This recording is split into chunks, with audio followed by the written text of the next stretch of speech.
Welcome back to today's Family Connection Point. Today we're in Psalm chapter 22, verses 1 through 11, and we're going to use for our object lesson a piece of paper and a pencil or pen, and we'll get to that in just a minute. This psalm is super important. This is a unique psalm. It is a messianic psalm or a passion psalm. The writer, David, is writing about his own suffering, but he's actually going to write about, it's going to point to a greater suffering that will take place at the cross of Jesus Christ. He's going to be writing in poetic language to describe some of the things that he's going through, but these things will literally take place to Jesus Christ. And so we're going to handle this in a unique way. We're actually going to talk about how these things are fulfilled in Jesus, but also we're going to talk about some of the principles that we can learn from the psalmist's suffering and some of the things that he can teach us. So we're going to jump right in. Verse 1 says, my God, why have you forsaken me?" This should be a reminder of someone else saying those same words. In fact, these are Jesus' words that he said on the cross when he was forsaken by God, when he had taken the sins of the world on himself, when he was suffering for us. In verse 7 and 8, it actually talks about the sufferer being mocked and being told, well, just save yourself from your suffering. And this took place with Jesus as well. In Luke, the soldiers mocked Jesus. In Matthew, they mocked him and they said, if you can save yourself, come on down from the cross, save yourself. You see, the psalmist is writing about his own suffering, but it's really pointing to a greater suffering in Jesus Christ. But what we know about the psalmist is that he's having a hard time.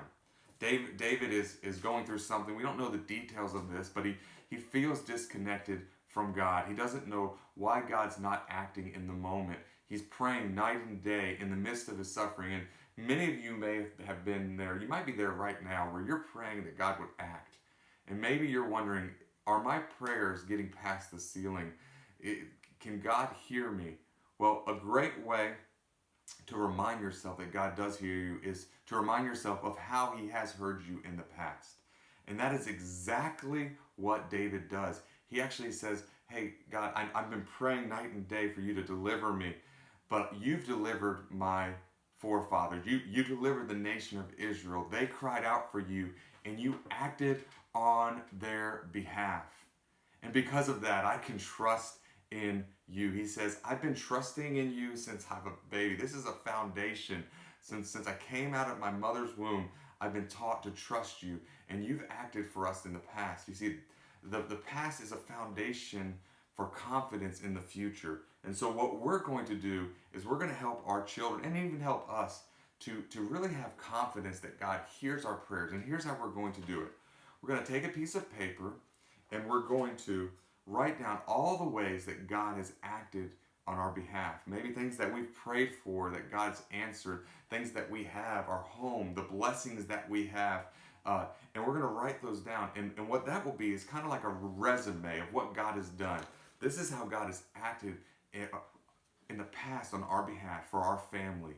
We prayed for this, and this person got saved. We prayed for this to happen. This person got well. And these are all the things. You see, many times we forget what God's done in the past, and we only focus on what we're struggling with in the present. But the truth is, looking to what God has done, looking at his resume, can help us to have confidence as we pray and ask God to act in the present. That is our lesson for today. I hope that was helpful for you. I'll see you tomorrow.